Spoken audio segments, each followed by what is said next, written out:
देखो, बाबर आजम, मोहम्मद रिजवान जैसे लोगों का इंस्टा अकाउंट इंडिया में बैन हो चुका है।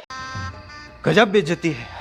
लेकिन जो बवाल हुआ है उस हिसाब से तो कोहली भाई भी चाह रहे होंगे कि काश उनका अकाउंट भी बैन हो गया होता। हेलो भाई, नमस्कार, मैं उन्होंने रणतंत्र देख रहे हैं आप। बाबर आजम, मोहम्मद रिजवान, शादाब खान, हैरिस रऊफ, शाहीन अफरीदी और हसन अली, ये वो क्रिकेटर हैं पाकिस्तान से जिनके अकाउंट इंडिया में अब बैन कर दिए गए हैं।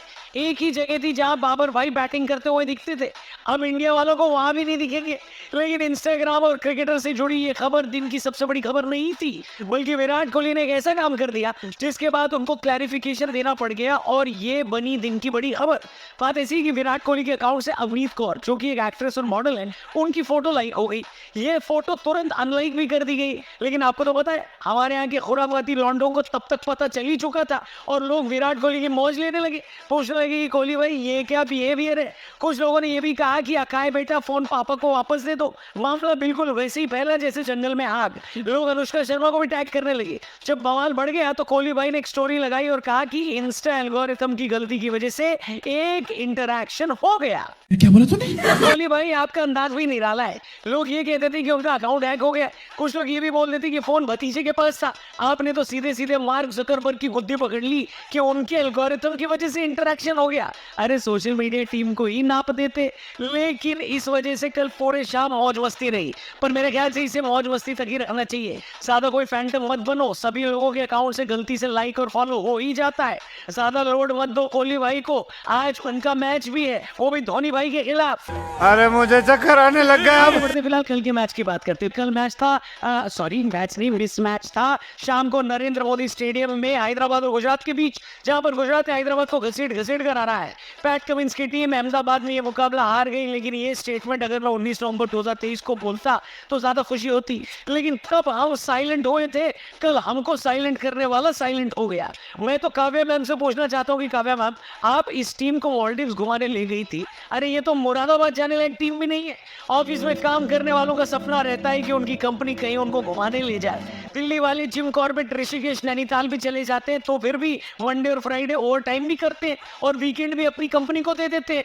लेकिन ये एक हैदराबाद वाले जिनको फ्री फंड में मॉलडीव्स भी घुमा कर लाया इनकी कंपनी ने। लेकिन लगता है जिस होटल में रुके थे वहां पर टॉयलेट नहीं था, इसलिए किया इन लोगों ने मैदान पर ही आकर है। क्या समझे? बॉलर्स को तो चलो मैं ज्यादा ब्लेम नहीं करूंगा, क्योंकि कोई भी ऐसी टीम नहीं रही है जिसने गुजरात के टॉप ऑर्डर को भेज दिया हो। लेकिन भाई फिर इतने रन भी तो किसी ने नहीं खाए। इस साल का अपना बेस्ट पावर प्ले स्कोर बनाया गुजरात ने। हैदराबाद वाले मॉलडीव्स में जाकर के स्विमिंग पूल में डाइव लगाकर आए थे, इसलिए मैदान में डाइव लगा ही नहीं रहे थे।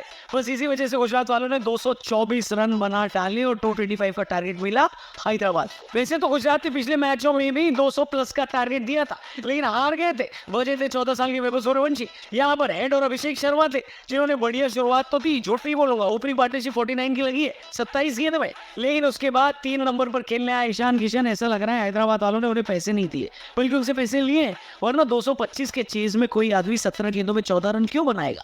या तो मॉलडीव्स में ईशान किशन को बाकी लोगों का बैक ट्रांसफर करने के काम पर लगा दिया होगा, जिसका वो गुस्सा निकाल रहे थे। मतलब बताओ, कोई लॉजिकल एक्सप्लेनेशन ही नहीं मिल रहा है कि इतना स्लो काहे को खेला। क्योंकि यही से हैदराबाद इतना पीछे हो गई कि आखिर तक रिकवर नहीं कर पाई और ये मैच अभिषेक शर्मा की बेहतरीन 74 रन की पारी के बावजूद हार गई।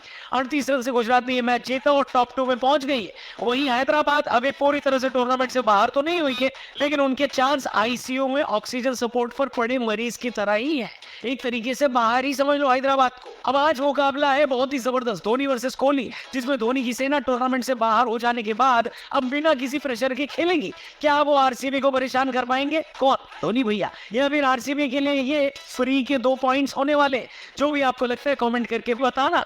बाकी से पहले चैनल को सब्सक्राइब करना, डेली क्रिकेट की अमेजिंग वीडियोस देखने के लिए यहाँ पर आना। फिलहाल जाना। Thank you for watching, bye bye.